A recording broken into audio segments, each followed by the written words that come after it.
디모데후서 1장입니다.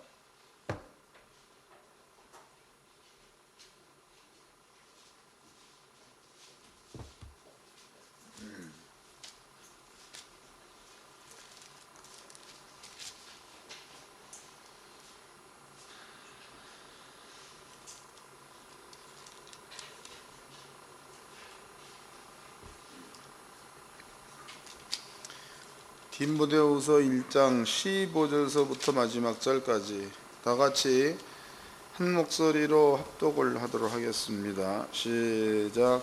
아시아에 있는 모든 사람이 나를 버린 이 일을 내가 안하니 그 중에 부겔로와 허모게네가 있느니라. 원컨대 주께서 오네시보로 집에 긍휼을 베푸시옵소서.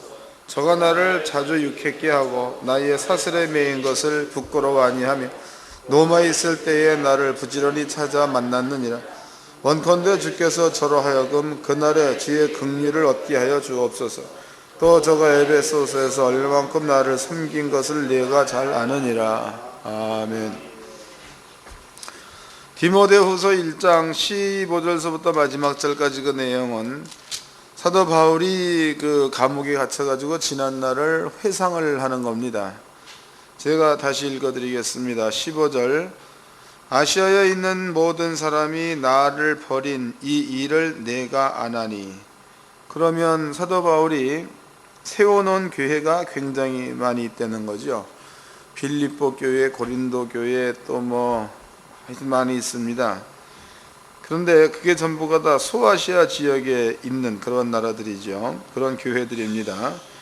근데 사도 바울이 15절 말씀에서 아시아에 있는 모든 사람이 나를 버린 이 일을 내가 안하니 그 중에 부겔로와 호모게네가 있느니라. 그 중에서 특별히 부겔로와 호모게네가 있다. 그 사람들은 사도 바울을 더 많이 배척을 했는가 봅니다.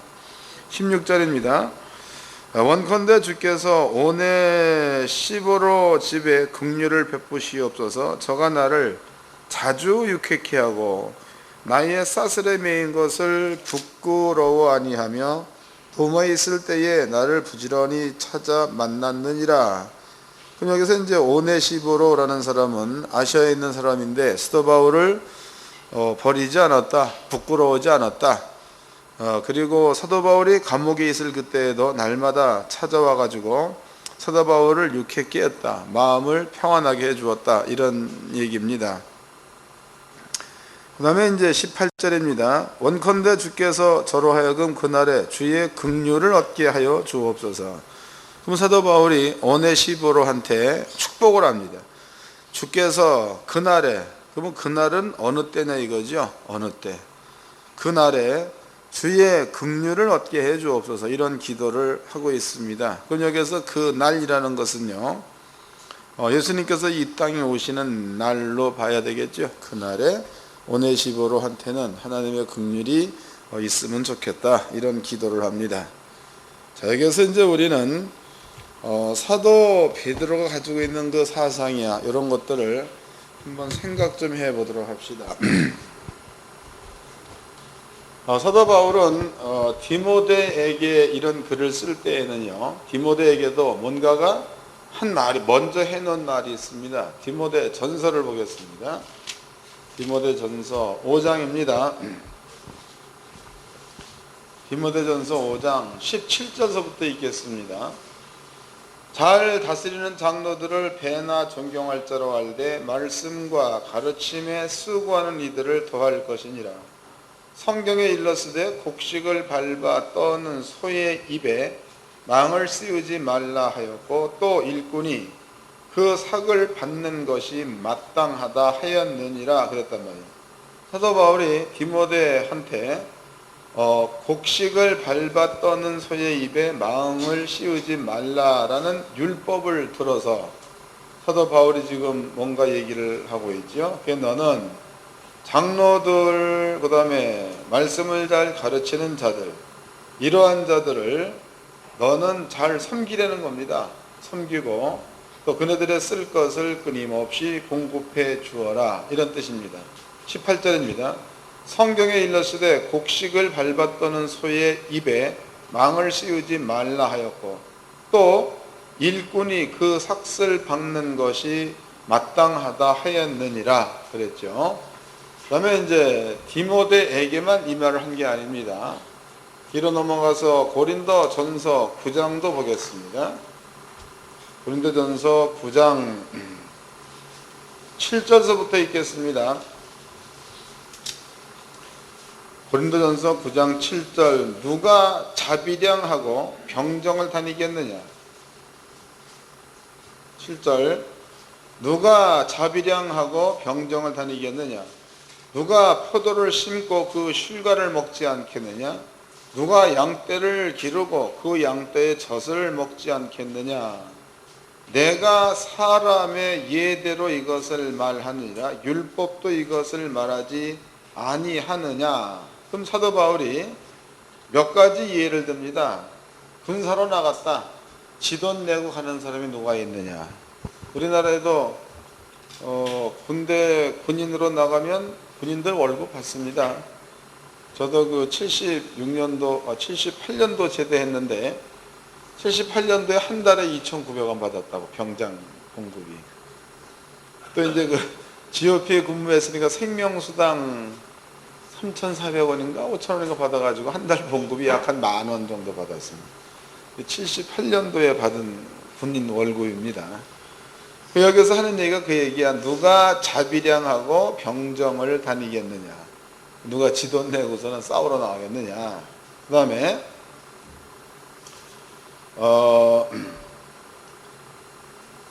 누가 포도를 심고 그 실과를 먹지 않겠느냐. 포도 심었으면 포도 열매가 맺으면 다 먹는다는 거죠.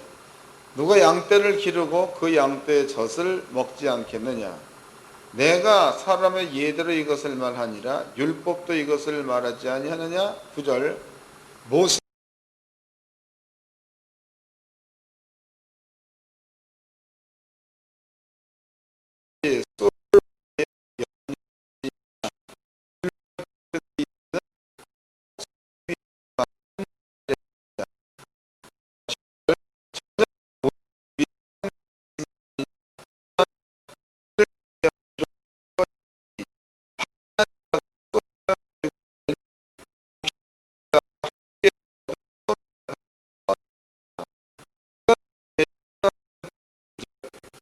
육신의 것을 거두기로 과하다 하겠느냐. 다른 이들도 너에게 이런 권을 가졌거든 하물며 우리일까 보냐. 그러나 우리가 이 권을 쓰지 아니하고 범사에 참는 것은 그리스도의 복음에 아무 장애가 없게 하려 함이로다 그랬다며. 그럼 여기 지금 고린도 교인들한테 사도 바울이 동일한 말을 합니다. 그럼 여기서 우리는 한 가지를 한번 풀어보도록 합시다. 지금 그 고린도 교회, 아까 이제 그 디모데한테 쓴 말은 조금 이제 상황이 다른 말입니다. 왜냐하면 디모데 같은 경우에는 사랑하는 제자, 사랑하는 나의 아들 디모데야 그랬으니까 디모데 전서와 디모데 후서는 디모데라는 사람 한 사람에게만 쓰고 있는 겁니다. 그리고 그 디모데라는 그 사람이 사도 바울이 볼 적에는 자기가 복음으로 낳은 아들이래, 아들. 그래서 사도 바울은 진짜로 디모데를 친아들보다 더 생각했던 그런 자라고 봐야 되겠죠. 그리고 사도 바울이 디모데한테 하고 있는 그 말은 고린도 교인들한테 하고 있는 말과는 다릅니다. 왜냐하면 이 고린도 교회입니다. 고린도 교회. 이 고린도 교회가 세워진 그 배경을 보면은요, 고린도라는 그 시가 이렇게 이제 이렇게 되어 있습니다. 이렇게 도시가 이렇게 되어 있다. 이렇게. 그래서 많은 그 배들이 로마로 가기 위해서 이리로 돌아가려면은 먼 거리를 가야 되는 거예요. 이제 배들이 여기서 모여들면 요로다가 이렇게 통과해서 그래서 건너게 되죠. 그 많은 날짜가 이제 단축이 되는 겁니다.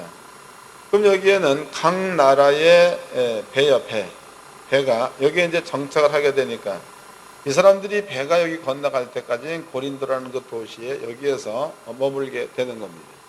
때문에 그 고린도라는 그 도시는요, 다신이야 다신. 여러 가지 신들이 있는 그런 그 도시가 고린도라는 도시입니다. 또 이제 이것은 우리나라만 봐도 그렇습니다. 우리나라만 봐도 해변 지역으로 가면은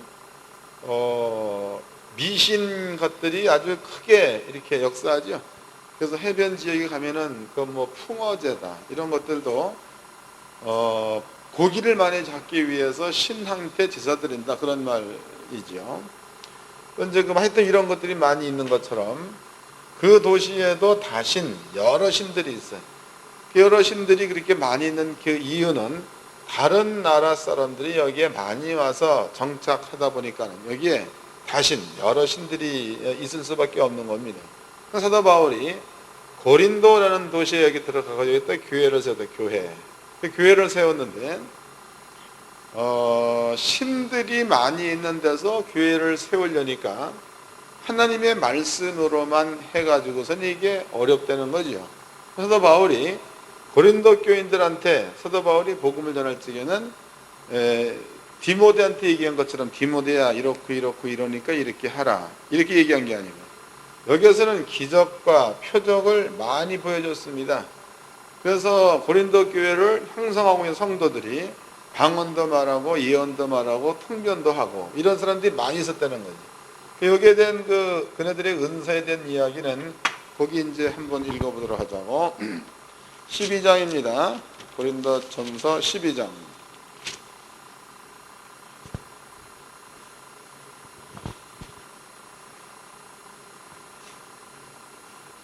(12장) 26절서부터 읽겠습니다.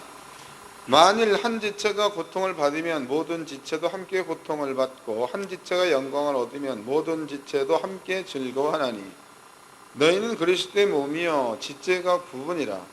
하나님의 교회 중에 몇을 세우셨으니 첫째는 사도요 둘째는 선지자요 셋째는 교사요 그 다음은 능력이요 그 다음은 병 고치는 은사요 서로 돕는 것과 다스리는 것과 각종 방언하는 것이라. 다 사도겠느냐 다 선지자겠느냐 다 교사겠느냐 다 능력을 행하는 자겠느냐 다 병 고치는 은사를 가진 자겠느냐 다 방언을 말하는 자겠느냐 다 통역하는 자겠느냐 너희는 더욱 큰 은사를 사모하라 그랬다면. 그래서 지금 사도 바울이 이렇게 그 고린도 교회를 세울 적에는 성령으로 인해서 많은 능력을 행했다는 거죠. 이 교회 가운데에 방언하는 사람도 많이 있다는 거고 또 이제 예언하는 사람도 많이 있었다는 거죠. 또 환상 보는 사람도 많이 있었다는 겁니다. 또 병 고치는 자도 많이 있었다는 거죠.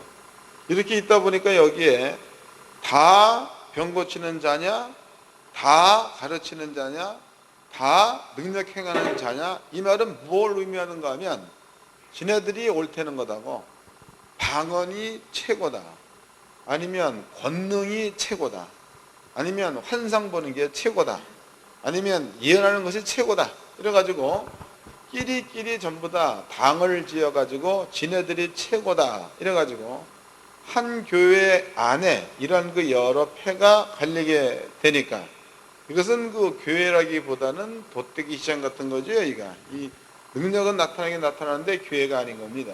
그래서 사도 바울이 이러한 고린도 교인들을 향하여 쓴 편지가 고린도 전서입니다. 그래서 사도 바울이 고린도 교인들한테 썼을 때 고린도 교회 상태가 이러한 상태이니까 이렇게 분리된 교회, 이렇게 뭡니까? 따로따로 뭉쳐서 이렇게 나누어지는 교회, 이 교회는 틀림없이 교만해. 그리고 틀림없이 지네들이 그 욕구를 충족시키려는 그러한 힘이 아주 강합니다. 이러한 교회는. 그래서 다 방언하는 자겠느냐? 그 얘기는 방언이 최고다라는 것을 굽힐 줄 모른다는 거죠. 다 예언하는 자겠느냐? 예언이 최고다라는 것을 굽힐 줄 모른다는 거예요. 다 능력을 행하는 자겠느냐? 능력을 행하는 그것을 굽힐지 모른다는 거지. 이것을 굽힐 줄 모른다는 그 말은 지가 최고다 이런 거다. 그럼 받기는 성령으로부터 신령한 것들을 받아놓고 쓰임 받는 것은 분리, 이단 이렇게 되는 거니까 갈리는 거니 이것은 사탄한테 쓰임을 받았다는 거지. 그러므로 고린도 교인들은 겸손하다라고 보기보다는 사도 바울이 보기에는 교만한 교회가 되는 겁니다. 그러면 교만한 교회가 되다 보니까 이 교회 안에 사도 바울이 이제 교회를 세워놓고 떠났습니다.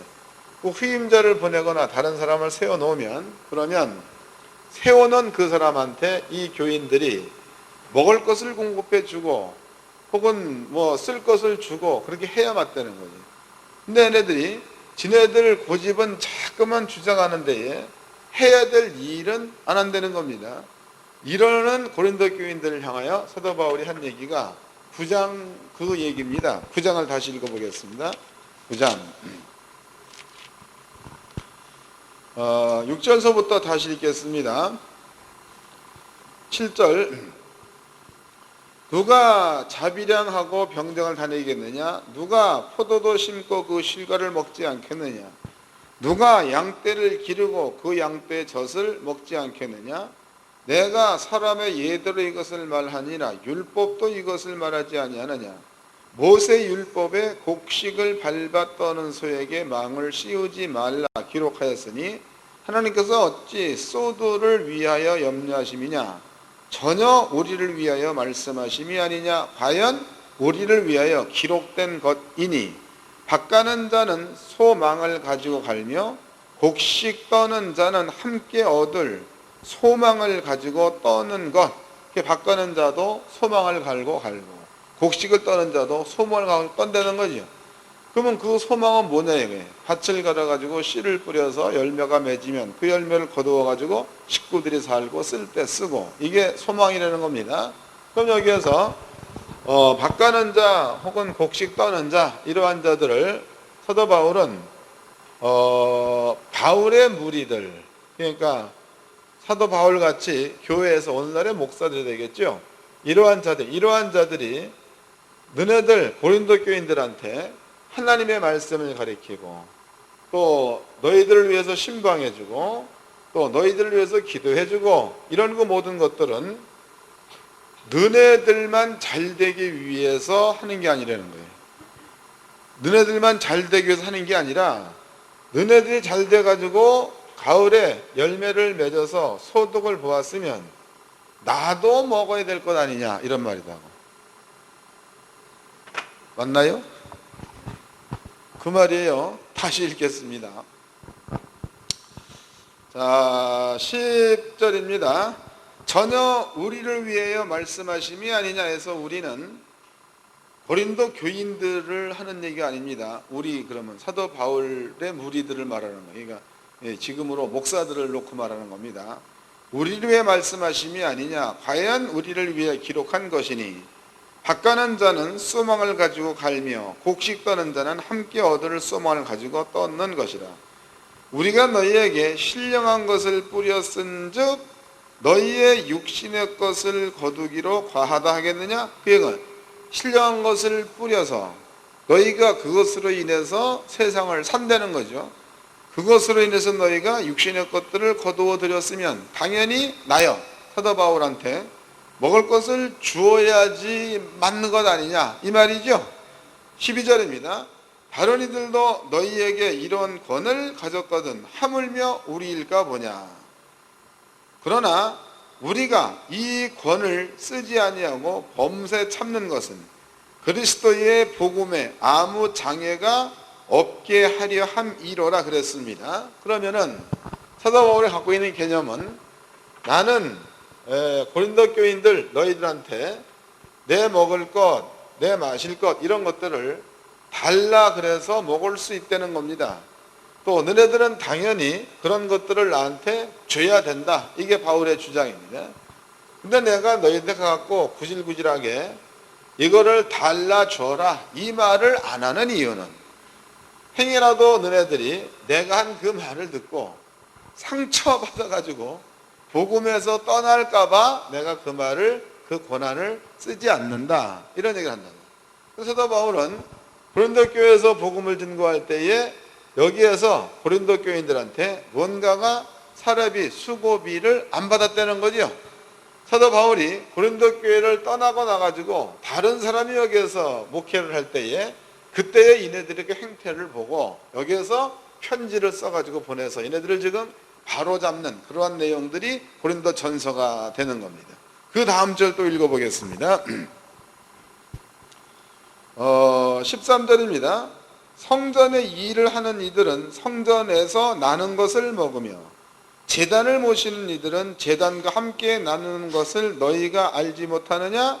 이와 같이 주께서도 복음 전하는 자들이 복음으로 말미암아 살리라 명하셨느니라 그랬다고. 그러면 지금 여기 사도 바울은 성전의 구약에 성전에서 일하는 자들이 여기에 나는 것을 먹는다, 이런 것처럼 우리도 여기에다가 교회를 세우고 여기서 가르쳤으면 이 교회 안에서 나는 것으로 우리가 먹는 게 지극히 합당한 것이 아니냐, 이게 이제 사도 바울이 갖고 있는 개념입니다. 이건 고린도 교인들 쓰고 있는 말입니다. 근데 이 말을 사도 바울은 디모데한테 했어요. 디모데한테. 그럼 고린도 교회한테 얘기를 할 적에는 사도 바울이 조금 섭섭하면서 책망하는 말이 되는 거지만, 디모데한테 쓰고 있는 말들은 내 아들아 그랬으니까 디모데한테는 중심에서 해야 될 말이기 때문에 했다는 거죠. 감이 좀 잡히시나요? 이런 것들은 감으로 좀 이렇게 이해를 하셔야 되는 거다고. 요것 접어 놓으세요. 그 다음에 갈라디아서입니다. 5장을 보겠습니다. 갈라디아서 5장은 갈라디아 교인들에게 또 이제 쓴 내용들입니다.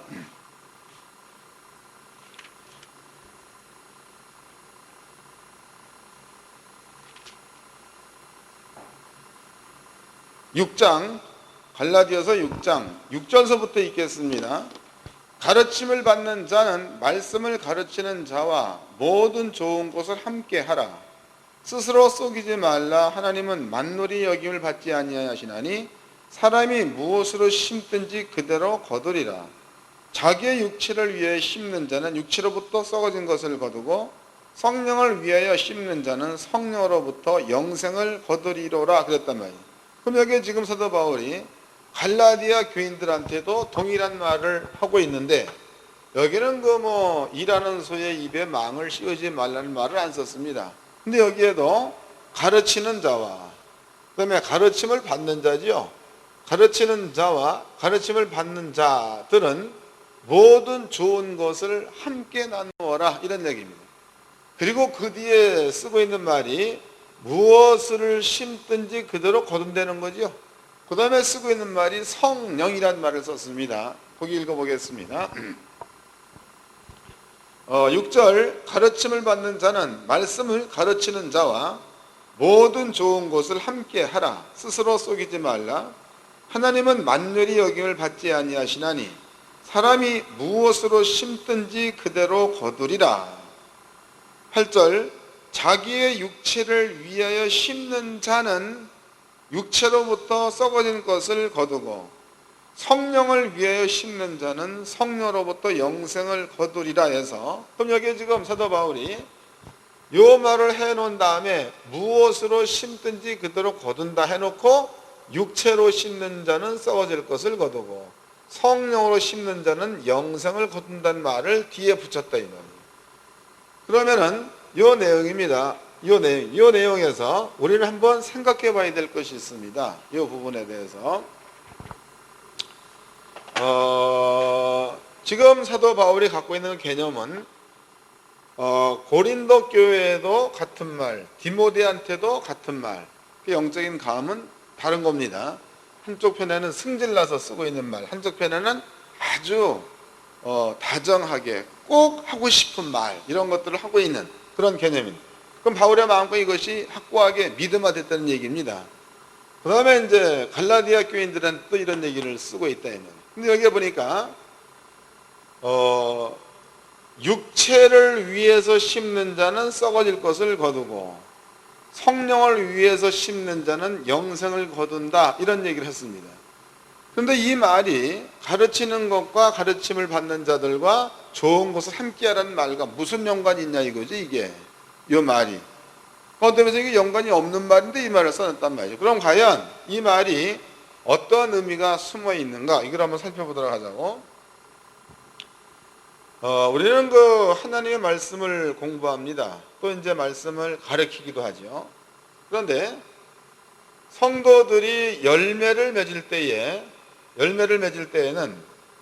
하나님의 말씀을 믿고 순종해서 나타난 결과, 이것이 바른 열매입니다. 그러니까 10의 1조를 합니다. 10의 1조. 이것은 다 하는 겁니다. 다 하는 거다 이 말이에요. 그런데 말라기서 3장 10절로 10의 1조 하는 사람은 육으로 심는 자야. 그 다음에 창세기 14장에 있는 말씀을 믿고 심는 자는 11조 하는 사람은 성령으로 심는 자가 되는 거다. 이게 무슨 말이냐 하면 이건 헷갈리는 거죠. 말라기서 3장 우리가 점검 좀 해보도록 합시다. 근데 목사님들은 교회 가시면은 말라기 3장 펴놓으시고 사기 인제는 그만 치세요. 말라기 3장을 봅시다. 제대로 좀 이렇게 전달이 됐으면 좋겠습니다. 나는 말을 잘 못하는 사람이 돼가지고. 말라기 3장 8절서부터 읽겠습니다. 사람이 어찌 하나님의 것을 도둑질하겠느냐. 그러나 너희는 나의 것을 도둑질하고도 말하기를 우리가 어떻게 주의 것을 도둑질하였나이까 하는도다. 이는 곧 10의 1조와 헌물이라. 너희 곧 온 나라가 나의 것을 도둑질하였으므로 너희가 저주를 받았느니라. 하나님께서 도둑질했다는 거죠. 10절 만군의 여호와가 이르노라. 너희의 온전한 10의 1조로 창고에 들여 나의 집에 양식이 있게 하고 그것으로 나를 시험하여 내가 하늘 문을 열고 너희에게 복을 쌓을 곳이 없도록 붙지 아니하나 보라. 그랬단 말이에요. 그럼 이 말이 오늘날 우리 목사님들이 이 말을 쓰는 데에 10의 1조 안 한 사람은 도둑놈으로 몰아버린다고 이 말을 들어가지고, 근데 여러분들 이건 매우 중요한 겁니다. 말라기 3장 10절 말씀에서 너희가 나를 시험하라.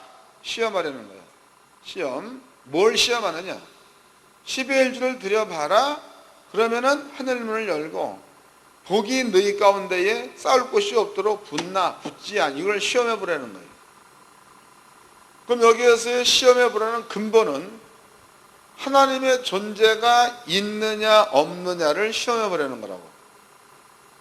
이해가 되세요? 여기서 시험은 그런 얘기를 하는 거다고. 그러니까 우리가 생각하는 그대로 하나님이 10의 1조라면 축복을 해주나 안 해주나 시험해 보라. 이게 아니고 하나님이 있느냐 없느냐를 시험해 보라는 거예요.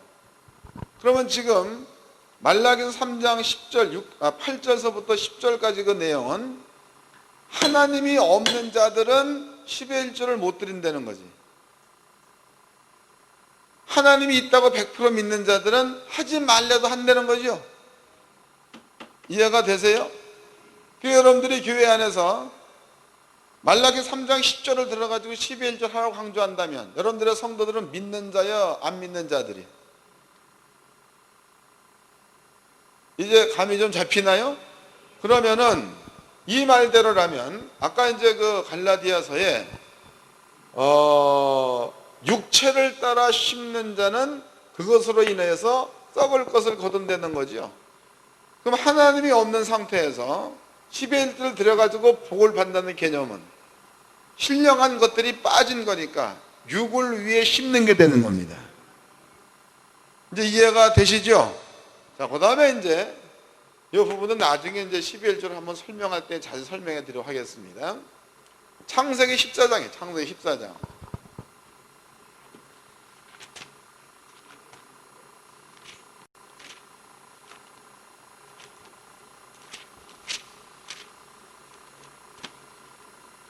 창세기 14장. 이 부분은 제가 이제 설명 좀 해드리고 읽어보도록 하겠습니다. 창세기 14장에서는 우리가 너무나 잘 알다시피 아브라함이 자기네 조카 롯이죠. 롯이라는 사람이 북쪽에서 쳐들어온 사람들한테 잡혀갑니다. 그때 아브라함이 집에서 길리온 자 180 몇 명이요? 183명? 318명. 318명을 데리고 쫓아가가지고 아수르 지역에서 온 사람들 네 왕이야. 네 왕을 쳐부시고 여기에서 롯도 찾아오고 소돔과 고모라 왕이 빼앗겼던 모든 것들을 전부 다 찾아가지고 옵니다.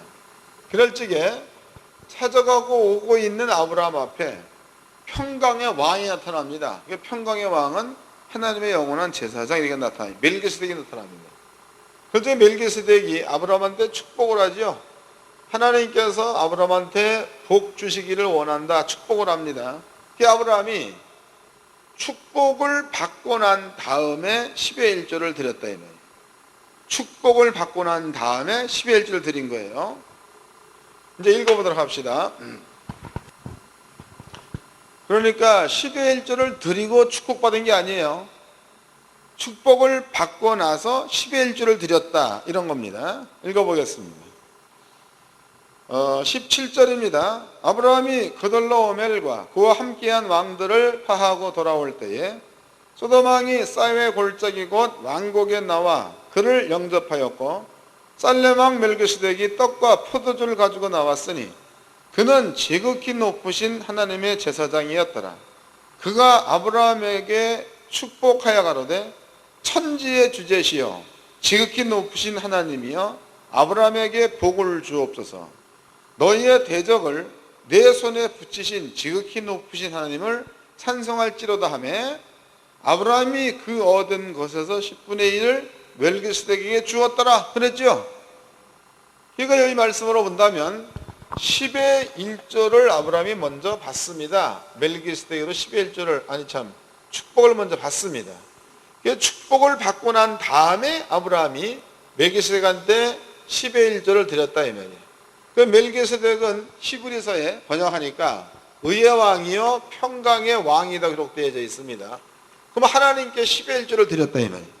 하나님께로부터 축복을 받고 멜기세덱으로부터 그 다음에 축복을 받고 난 다음에 아브라함이 10의 1조를 드렸습니다. 그러면 10의 1조를 받은 사람은 멜기세덱 하나님의 영원한 제사장 이것도 이제 그 번역한 거를 찾아보도록 하죠. 히브리서입니다. 7장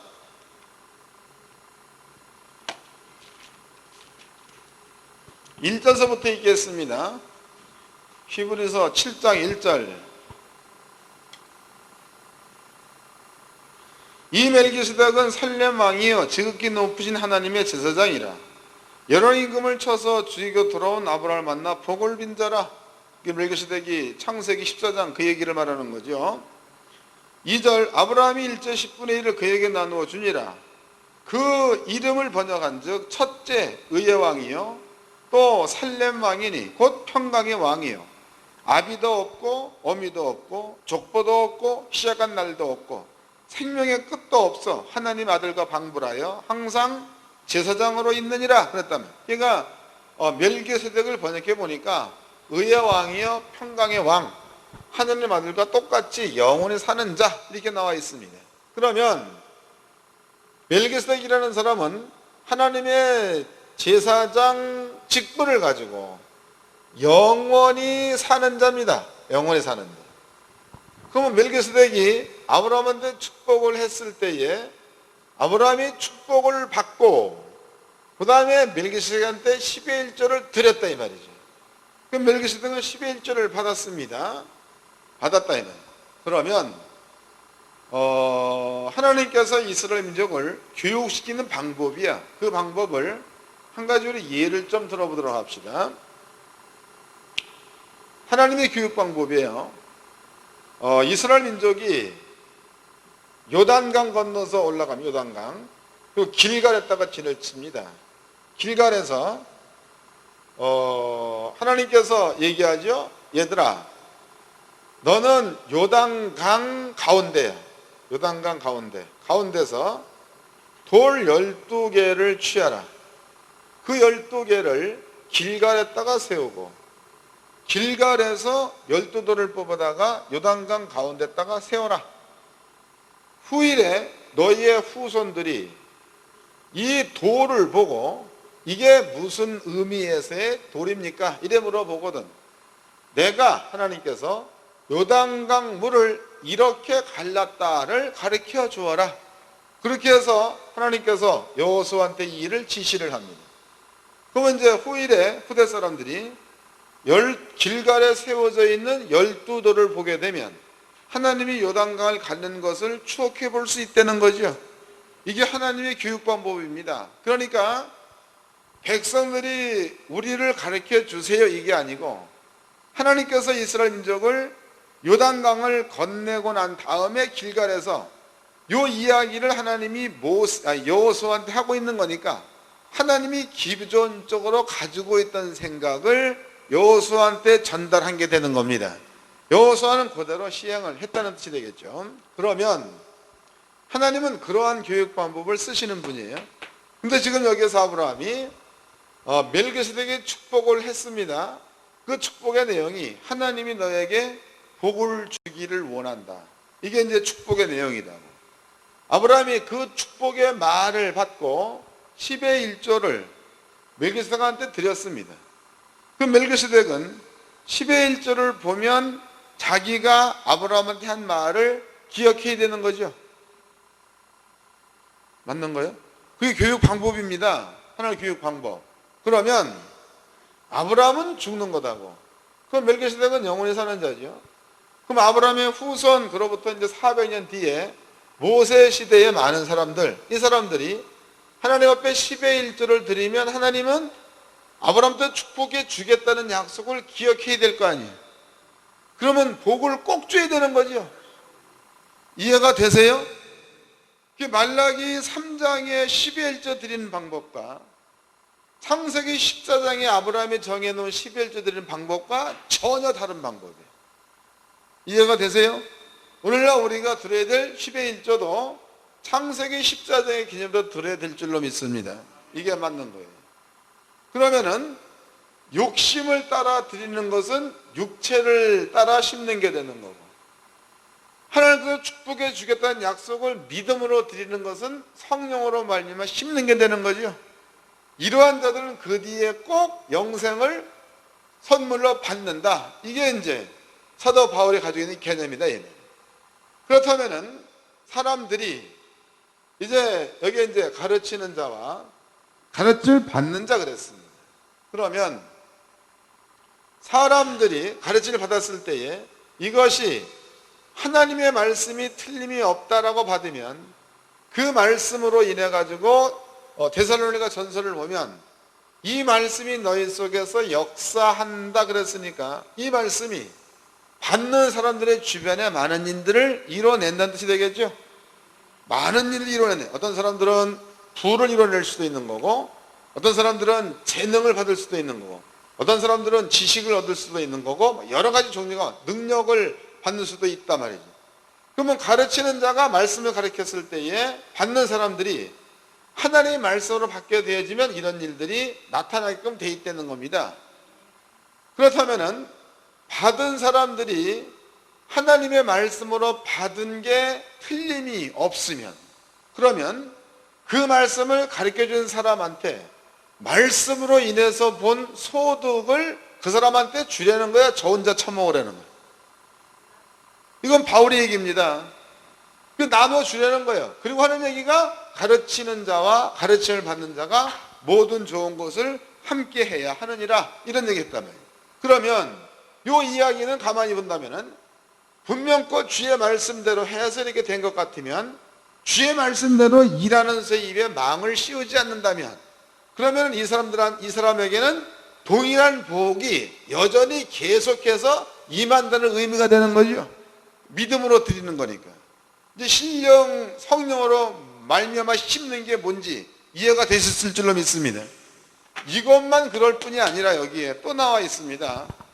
로마서도 봅시다. 15장.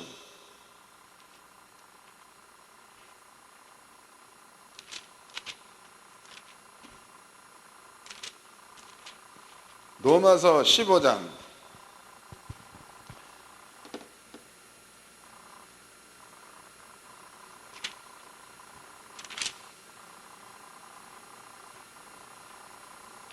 26절서부터 읽겠습니다.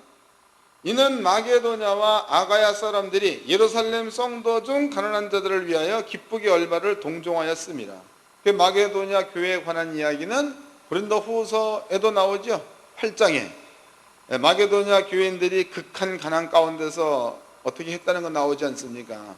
17절, 27절 저희가 기뻐서 하였거니와 또한 너희는 그들에게 빚진 자니 만일 이방인들이 그들의 신령한 것을 나눠 가졌으면 육신의 것으로 그들을 섬기는 것이 마땅하니라. 그럼 여기에서도 신령한 것을 나눠 가졌으면 육신의 것으로 섬기는 것이 마땅하다는 거예요? 하지 말라는 거예요. 마땅한. 그럼 사도 바울은 벌써 디모데한테 사랑하는 자한테 조용히 말할 적에도 이 말을 하고 있는 거고, 아주 그냥 골치 아픈 놈들 고린도 교인들 얘기할 때도 이 말을 하고 있는 거고, 갈라디아 교인들한테도 이 말을 하고 있는 거고, 로마에 있는 자들 얘기할 때 이 말을 하고 있다 이 말이에요. 이 말. 그러면 사도 바울이 이런 말을 할지 여기에는 무언가가 깊은 진리가 있으니까 이 말을 하는 거지, 그냥 아무런 의미 없이 이 말을 하질 않는다는 거죠. 이게 중요하니까 교회마다 이 말을 했을 거 아니에요. 중요하지 않으니 이 말을 안 한다는 거죠. 그러면은 사도 바울은 이 말을 왜 했는가? 왜? 이 말을 왜 했는가? 이걸 한번 우리가 또 살펴보도록 합시다. 우리는 그 사도 바울이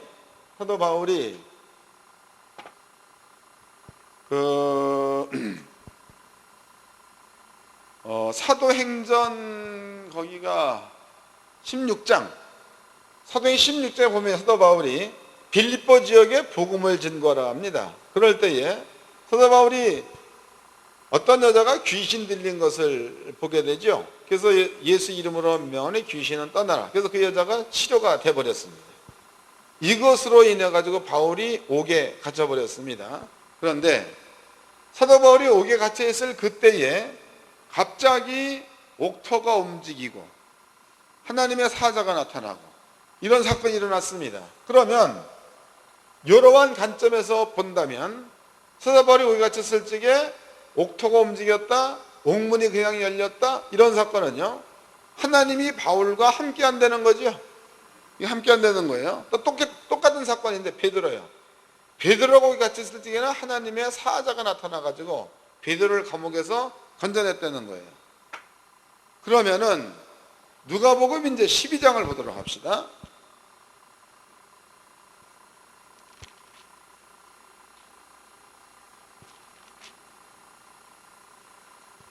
누가복음 12장 9절서부터 읽겠습니다. 누가복음 12장 9절 사람 앞에서 나를 부인하는 자는 하나님의 사자들 앞에서 부인함을 받으리라. 누구든지 말로 인자를 거여가면 사하심을 받으려니와 성령을 못 얻어가는 자는 사하심을 받지 못하리라 해서, 여기에서 예수님께서 사람 앞에서 예수를 부인하면 하나님 앞에서, 아니 하나님의 사자 앞에서 예수님도 그 사람을 부인한다는 거예요. 또 하나님의 사람 앞에서 나를 시인하면 하나님의 사자 앞에서 예수님도 그 사람을 시인한다, 이랬단 말이에요. 맞죠? 그러면은 이 얘기를 정리를 해보도록 합시다. 그럼 이제 한 사람이 이렇게 있습니다. 그럼 예수님은 어디에 계신지 모르지만 예수님은 우리와 함께 있을 거다. 근데 여기에는 예수를 믿는 믿음을 가지고 있는 자라면 여기에는 하나님께서 보낸 천사들이 그 사람의 주변에는 다 있다는 거예요. 다. 그렇다면 이 사람은 구원의 도를 확실하게 안다면 예수를 부인할 수가 없다는 거지요. 예수를 신하면 예수님도 천사 앞에서 이 사람을 인정해주고, 사람 앞에서 예수를 부인하면 천사 앞에서 나도 이 사람을 부인하겠다 그랬단 말이에요. 그러면 천사가 하는 일이 뭡니까? 요한계시록 12장을 보니까 마귀와 싸워 이기는 일을 했죠. 또 천사가 하는 일이 뭡니까? 여호사밧 시대에 한 천사가 모압과 암몬과 세상 거민을 다 죽이는 일을 했죠. 히스기야 왕 시대에도 18만 5천 명을 죽이는 일을 했습니다. 또 모세 시대에는 메추라기 뜰을 모으는 일을 했습니다. 또 모세 시대에는 불기둥과 구름기둥 여호와의 사자가 옮겼다라고 나와 있습니다. 이런 일들을 천사가 했대. 천사. 그 예수 하시는 말씀이 사람 앞에서 예수를 시인하면 나도 하나님의 사자 앞에서 그 사람을 시인해 줄 것이요. 그러면 예수님께서 이 사람을 시인해 준다면 그러면 천사들은 이 사람을 많이 돕겠죠. 이해가 되시는 겁니까? 또 이 사람이 사람 앞에서 예수를 부인하면 천사들 앞에서 예수는 이 사람을 부인한대. 천사 일 안 한다는 거예요. 그러면 천사 일 안 해버리면 그 뒤에는 마귀나 사탄들이 주변에 득식을 거린다는 이야기죠. 이런 뜻이다 말이죠.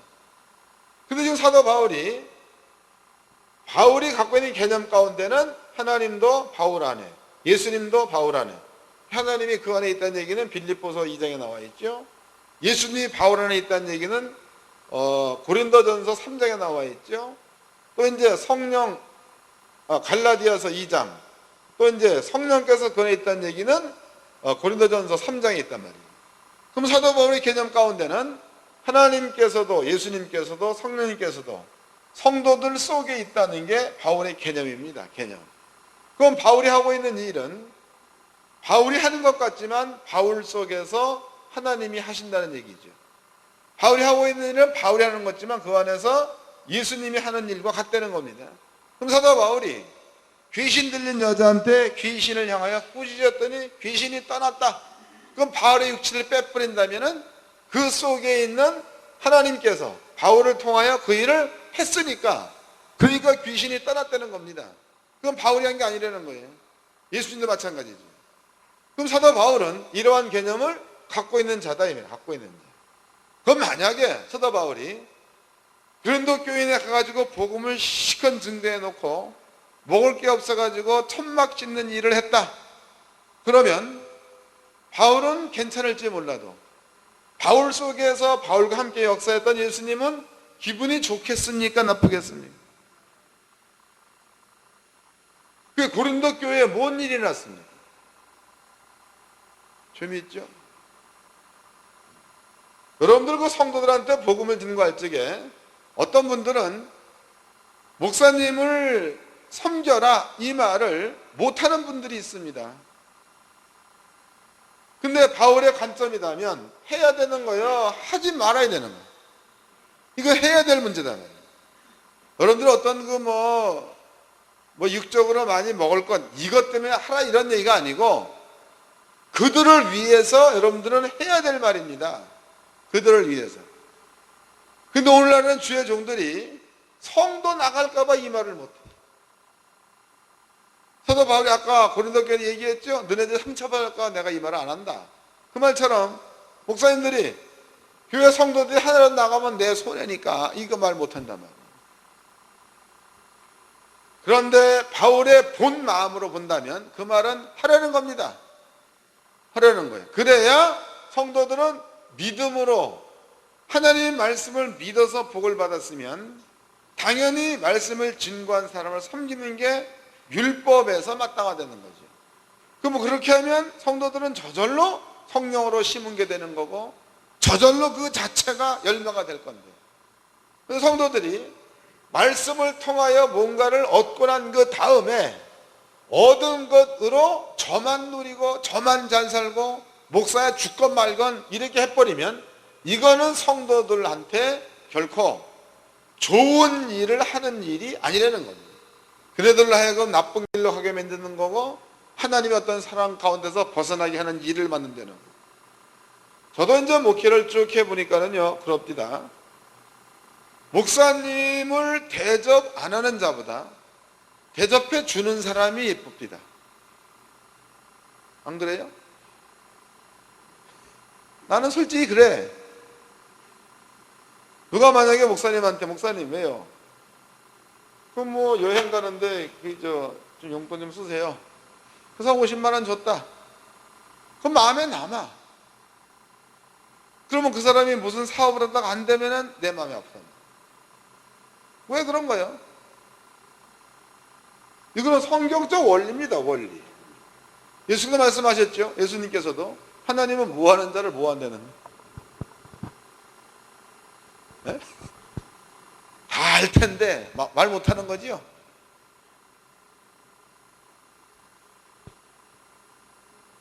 오늘날의 많은 주의 종들이 어떤 면에서 본다면 진리를 전하는 게 아니고 자기의 의대로 목회하는 양반들이 많이 있다는 거예요. 그러지 말고 진리를 정하, 진리를 전해서 너네들이 하나님 말씀이 진짜인 줄로 믿느냐? 그러면 그 말씀대로 해서 돈을 벌어라. 또 너네들이 돈을 많이 벌었느냐? 그러면은 나도 섬겨라. 그렇게 해가지고 하나님 앞에 성령으로 심는 자가 되어라. 이게 맞는 거 아닙니까? 그 뒤에 따르는 것은 영생이지, 영생. 따르고 영생이에요. 우리는 이제 성경을 통해서 바울의 마음을 알았습니다. 그럼 바울이 이런 마음이다. 그러면 디모데후서 이제 1장에서 사도 바울이 오네시보로한테 쓰고 있는 말을 한번 보도록 합시다. 이제 말.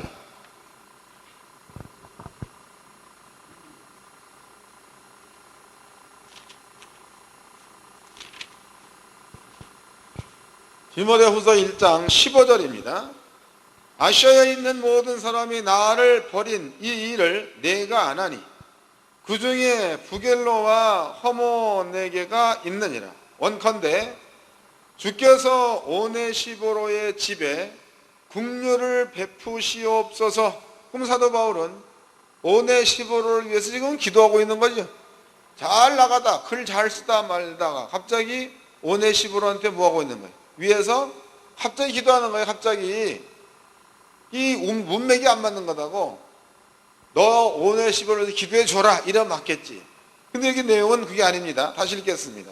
16절 원컨대 주께서 오네시보로의 집에 국류를 베푸시옵소서. 그러니까 갑자기 그냥 오네시보로 축복해 주라고 기도하는 겁니다. 저가 나를 자주 유쾌케 하고, 사도 바울의 마음을 오네시보로가 기쁘게 해줬다는 겁니다. 나의 사슬에 매인 것을 부끄러워 아니하며 노마 있을 때에 나를 부지런히 찾아 만났느니라 해서, 그러면 이제 여러분들이 그 디모데후서를 또 이제 4장을 보도록 합시다. 4장 9절입니다. 9절. 4장 9절. 너는 어서 속히 내게로 오라. 대만은 이 세상을 사랑하여 나를 버리고 데살로니가로 갔고, 그레스게는 갈라디아로, 디도는 달마디아로 갔고, 누가만 나와 함께 있느니라 그랬단 말이에요. 그러면 사도 바울의 주변에 그 엄청나게 따르던 무리가 다 떠나가고 바울의 주변에는 누가만 남아있다는 거죠. 누가 감옥에서 자기를 이렇게 따라와 가지고 자주 면회도 하고 뭐 이러던 사람 다 떠나버리고 지금 아무도 없는 거다. 그런데 오네시보로라는 사람이 그 와중에서도 수시로 찾아와 가지고 사도 바울을 면회도 하기도 하고 바울의 마음을 기쁘게 해주기도 하고 사식도 넣어주기도 하고 뭐 이랬다는 겁니다. 그러면 사도 바울이 그러한 그 오네시보로 하는 일들을 바울이 보고, 하나님이여 저 사람을 축복해 주옵소서. 그냥 멀쩡히 있다가 그냥 그 기도한단 말이에요. 그러면은 그 마음은 곧 바울의 마음인 것 같지만 그 마음은 바울 속에 임재해 계시는 하나님의 마음이라는 거죠. 예수님의 마음이요 하나님 마음이라는 겁니다. 자, 그 다음에 또 읽겠습니다. 디모데후서 1장 17절입니다. 디모데후서 1장 17절. 노마에 있을 때에 나를 부지런히 찾아 만나느니라. 18절. 원컨대 주께서 저로 하여금 그날에 주의 국류를 얻게 하여 주옵소서. 이 말은 뭘 의미하는 거야? 하나님, 다른 놈은 다 천국 못 간다 그래도 주 예수의 날이 이를 때에 오네시보로만큼은 꼭 좀 데려가 주세요. 이 말 아니에요. 맞는 거예요? 틀리는 거예요? 이게 그런 뜻입니다. 그래서 바울이 그냥 그런 말을 하는 게 아니고, 성도들이 바울한테 그런 일을 하면 바울은 그런 모든 일들을 마음에 담고 있다는 거예요. 담고 있는 그것은 바울의 마음에 담은 것 같은데 그것은 곧 바울 속에 있는 하나님, 예수님, 성령님께서 그런 일들을 담고 있고 보고 있고 느끼고 겪는다는 겁니다. 그럼 만약에 하나님께서 사도 바울과 함께 이제 일생을 이렇게 동행을 쭉 하는데 옆에서 부자 성도가 있어. 아주 부자 성도. 그리고 바울의 말을 듣기를 좋아해가지고 날마다 코앞에서 만날 듣고 있어. 근데 사도 바울이 배가 고파가지고 철절 메고 있는데 먹을 거 입을 것을 제공해 주지 않는다면 그 속에 있는 예수님이 그 사람을 보고 어떻게 생각을 하겠어? 저걸 차라리 바울의 육적인 생각에서 섭섭함을 가지면 괜찮은 거다. 근데 그 속에 계시는 예수님께서 그 사람을 향하여 섭섭한 마음을 가져버리면 그건 빼도 박도 못하는 거예요. 그 뒤에 쓰여진 말도 있죠. 너희가 말로 성령을 못 얻어가면 이런 것과 같은 자리에 있게 될지도 모른단 말이에요. 얼마나 무서운 이야기냐. 오늘날에 많은 성도님들이 무슨 교회를 지들 마음 편하려고 오는 사람들이 많이 있습니다. 그거 뜯어 고치세요 다. 그러면 오지 말라고 하세요. 목사님들은 사람의 종이 되어서는 안 되는 거예요. 매년 되면은 이제 사례비 가지고 논하지요. 작년에는 250만 원 받았는데 올해는 300만 원 주라. 장로들이 못 준다. 좀 줘라. 못 준다. 그러면 독서비라도 줘라. 작년에 많이 줬지 않았느냐? 그냥 동결하자. 5만 원만 올려주라. 그러지 말자고. 주면 받고 안 주면 말어. 그리고 아버지 앞에 기도해서 달라고 하세요. 하나님, 나 이거 돈 줘야 할 거 아니야. 종이 되면 먹을 것도 안 주고 말이요. 그러면 내가 이 일을 어떻게 하라고 그러시냐고. 아버지께 달라고 하세요. 그러면 사람들 자유할 거 아니에요. 장로가 주건 말건 회계집사가 뭐라고 하건 말건 관계없지 않습니까? 그리고 아버지가 주면 여러분들 오병이어요. 없는 것 같은데 계속 써도 돼. 없는 것 같은데 오병이어. 그걸 받아야죠. 언젠가 저는 목회를 시작할 때입니다. 한 1년인가 이제 개척하고 1년도 지나니까 이제 한 50명 모이니까 사람들이 이제 여전도 회를 조직을 하고 그래. 그래서 하라고 그랬지 뭐. 그랬더니 이제 목사님한테 사례비를 줘야 된다는 거예요. 그래서 당연히 나는 받아야 되지. 그런데 나는 싫다고 그랬어요. 그래서 나는 마음 가운데 저게 있는 거예요, 조금. 그래서 이제 성도들은 주자. 나는 싫다. 목사님이 안 받는 것까지는 좋은데 그 우리 체면이 뭐가 되느냐? 그게 이제 그 양반들의 주장이다. 그 우리 아버지 앞에 제비 뽑기 해보자. 그게 제비 뽑았습니다. 그래서 여전도 회장이 주자 그러면은 제비에다가 동그라미, 주지 말자 그러면 제비에다가 가위표. 그래서 먼저 여전도 회장이 와서 뽑아라. 그랬더니 지네들은 주고 싶은 마음이 굴뚝 같으니까 이거를 뽑아야 맞는 거예요. 여전도 회장이 가위를 뽑았습니다. 주지 말자를 뽑아버렸어요. 그랬더니 조용한 거야. 목사님, 남전도 회장도 나오라고. 또 뽑았습니다.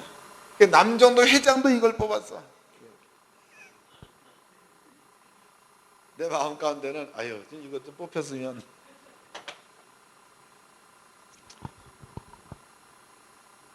그런데 개척해가지고 이제 한 50명 모인 교회에서 목사 사례비를 얼마 줄 거예요? 내 원대로 쓰게 만들려면 한 500 줘야 되는데 그런 돈은 줄 수 없는 거예요. 그 찍히고 줘봤자 100만 원, 150만 원 이걸 거라고. 그건 기름값도 안 돼. 기름값도 안 됩니다. 옛날에는 여러분들이 알라나 모르겠지만 서울, 전주, 찍고 대전 그랬으니까 일주일에 매일 그러고 다니는 거예요. 그러니까 한 번 가면 여러분들 돈 10만 원 듭니다. 기름값. 근데 그거 150만 원 받아가지고 뭐 할 거예요? 예? 애들 학비나 나옵니까? 난 알고 아버지가 주기를 원한다. 그럼 아버지가 주면은 한 달에 150만 원 주겠어요? 내 주머니에 항상 없어. 근데도 쓸 돈은 다 써. 쓸 돈은. 어디 가서 뭐 한다 그러면은 가서 그래 그럼 밥 먹으러 가자. 그럼 내가 내버려. 근데 목사님들 모여가지고 또 우리 회 좀 먹자. 그러면 또 회도 많이, 난 조금도 안 삽니다. 뭐 잔뜩 싸게 다 퍼먹어버리고. 뭐하자, 또 가서 해보고. 뭐하자, 해버리고. 그런데 주머니에 돈은 항상 없는데, 항상 쓸 돈은 있어. 가서 다 사주고 그래도 항상 있다.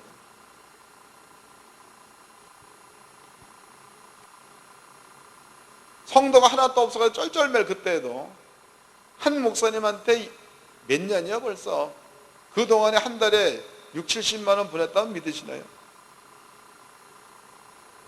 이런 것들은 전부가 다 하나님의 종으로 인정할 때에 나올 수 있는 생각입니다.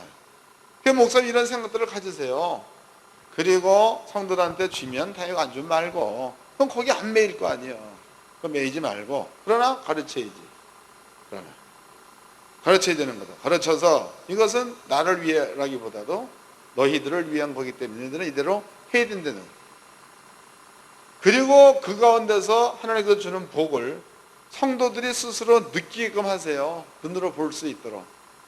그러면은 그 사람은 틀림없이 하나님께도 잘하는 자가 되는 거.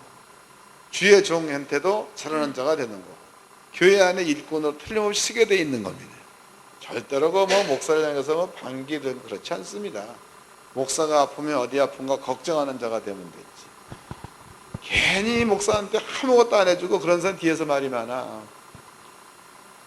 목사님 또 사례비 300만 원 결정했다 그러면 가장 먼저 손들고 이유되는 사람이 그 사람이에요. 한 푼도 안 내는 사람. 왜 그런 거예요? 아니 나와 있잖아. 그냥 성경에 딱 나와 있지 않습니까? 바울도 그런 거 싫어한 거예요. 하나님도 싫어합니다. 사도 바울이 디모데후서 1장 18절 말씀에 기록해놨죠. 주여 그날 당신이 오는 그날에 오네시보로를 긍휼히 여겨 주옵소서. 그 얘기는 뭐예요? 다른 사람은 다 안 데려가도 걔는 꼭 데려가려는 거 아니야. 얼마나 큰 축복입니까? 우리도 이러한 성도들한테 이러한 말을 할 수 있는데 또 그러한 축복을 해줄 수 있는 이러한 주의 종이 되어야 될 줄로 믿습니다. 옆 사람과 우리 인사 좀 합시다. 종답게 종노릇 합시다.